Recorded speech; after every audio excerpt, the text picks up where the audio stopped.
آج ہم قریشی کاسٹ کے اباؤٹ بات کریں گے۔ ہم اس ویڈیو میں جانیں گے کہ قریشی کاسٹ کی ایکچول ہسٹری کیا ہے، کہاں سے آئے اور ہمارے معاشرے میں ان کی کیا جگہ ہے۔ قریشی قبیلہ فہر بن مالک کے ایک لقب سے منسوب ہوا ہے۔ اس لقب کے مختلف عرب روایات کے مطابق مختلف معنی بنتے ہیں۔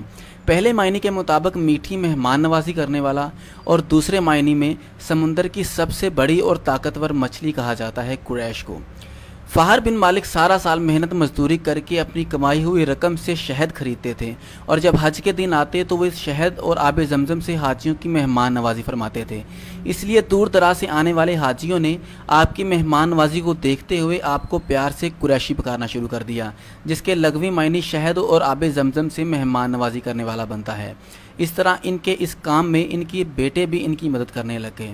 ایک اور روایت کے مطابق ایک وقت ایسا آیا کہ ایک گروپ نے ان سے جنگ کرنے آئے، تو اس ٹائم اہل مکہ کا کوئی سردار نہ تھا، تو وہاں کے لوگوں نے مشورہ کیا، کرنے کے بعد یہ طے پایا کہ حضرت فہر بن مالک کو سردار بنایا جائے، کیونکہ انہوں نے ساری زندگی حاجیوں کی خدمت ہی کی ہے، اس لیے عرب کے دوسرے قبائل ان کی مدد کو ضرور آئیں گے۔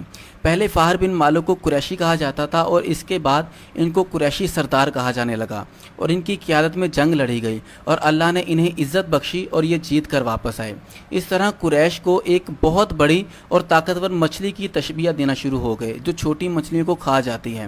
تو کچھ لوگ کہتے ہیں کہ حضرت فہر بن مالک کی جرأت اور شجاعت اور ان کی جنگ کی جیتنے کی وجہ سے ان کو قریشی کا لقب دیا گیا۔ تو جیسے بھی فہر بن کو لقب ملا، نتیجے میں حضرت فہر بن مالک کی اولاد قریشی کہلائی۔ اب بات کرتے ہیں ان کے شجرے کی۔ تو حضور پاک صلی اللہ علیہ وآلہ وسلم کی ماں اور باپ دونوں کا سلسلہ حضرت فہر بن مالک سے ملتا ہے۔ اس طرح حضور پاک صلی اللہ علیہ وآلہ وسلم اپنے ماں باپ دونوں کی طرف سے ہی قریشی ہیں۔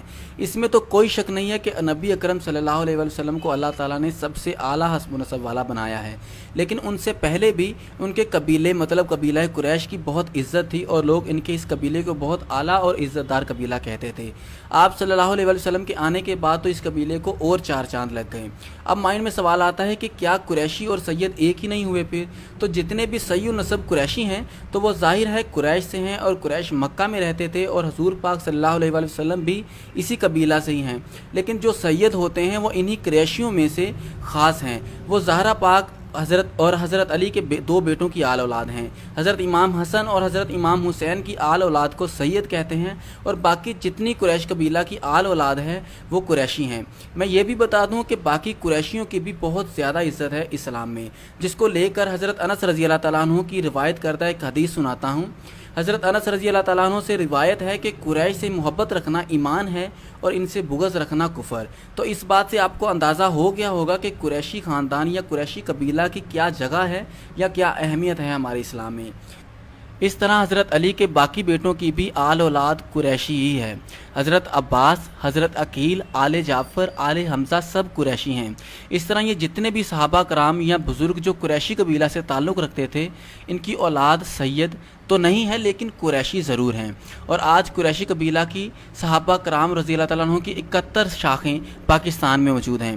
یہ 23 ہجری کو حضرت عمر فاروق رضی اللہ تعالیٰ عنہ کے دور خلافت میں مجاہدین اور تجارت کی غرض سے بر صغیر میں آنا شروع ہو گئے تھے۔ اس کے بعد 38 ہجری حضرت علی رضی اللہ تعالیٰ عنہ کے دور میں قریشی مجاہدین اور علماء کرام ہندوستان میں آئے۔